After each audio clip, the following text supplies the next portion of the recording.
حضرت احمد بن سہیل کا قول ہے کہ میں نے خواب میں یحییٰ بن اخشم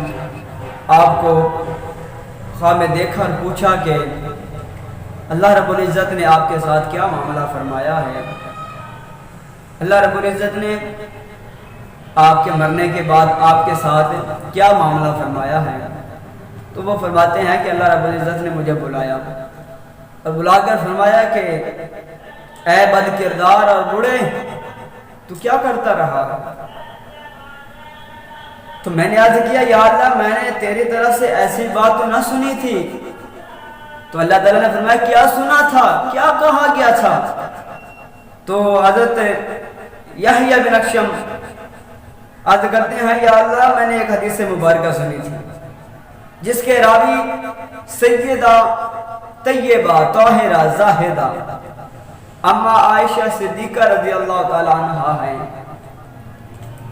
آپ فرماتی ہیں کہ حضور اکرم صلی اللہ علیہ وآلہ وسلم نے حضرت جبریل علیہ السلام سے ارشاد فرمایا، اللہ تعالیٰ فرماتا ہے کوئی بوڑھا مسلمان حالت اسلام میں فوت ہو جائے اور میں اسے عذاب دینے کا قصد کروں، ارادہ کروں، تو مجھے حیا آتی ہے۔ کوئی بوڑھا فوت ہو جائے حالت اسلام میں تو اللہ رب العزت کیا فرماتے ہیں کہ مجھے حیا آتی ہے اس کو عذاب دینے، اور میں تو یا اللہ بہت بوڑھا ہوں۔ اللہ نے فرمایا اس روایت کے سارے راوی سچی ہیں اور میں خود ہی سچا ہوں، راوی بھی سچی ہیں، میں خود بھی سچا ہوں کہ میں اس کو عذاب نہیں دیتا جو حالت اسلام میں بوڑھا فوت ہو جائے۔ پھر اس شخص کو، اس یحییٰ کو اللہ رب العزت نے اصحاب الیمین کے ساتھ جنت میں جانے کا حکم دیا۔ سیدنا عمر فاروق اعظم رضی اللہ تعالیٰ عنہ آپ فرماتے ہیں کہ حضور اکرم نور مجسم شاہ بنی آدم صلی اللہ علیہ وآلہ وسلم کی خدمت اقدس میں حاضر ہوا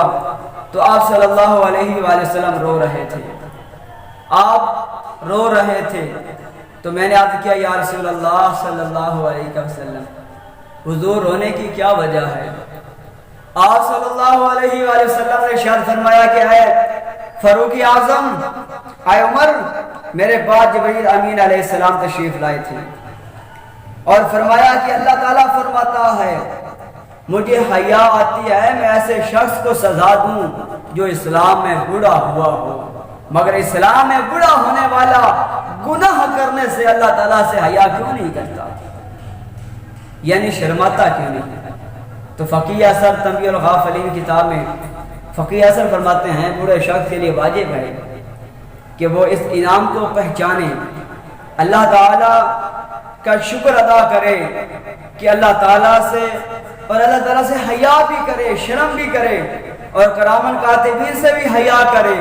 گناہوں سے رک جائے اور اطاعت الہی پر کمر بستہ ہو جائے، کیونکہ کھیتی جب کٹائی کے لیے تیار ہو جاتی ہے تو پھر انتظار نہیں کیا جاتا۔ اسی طرح نوجوان پر واجب ہے کہ وہ اللہ سے بھی ڈرے، گناہوں سے بھی بچے اور عبادت پر کمر کس لے، اس لیے کہ وہ نہیں جانتا کہ موت کب آ جائے گی۔ نوجوان جب عبادت پر کمر بستہ ہو جائے گا تو اللہ تعالیٰ اسے عرش کے نیچے اپنا سایہ میں جگہ عطا فرمائے۔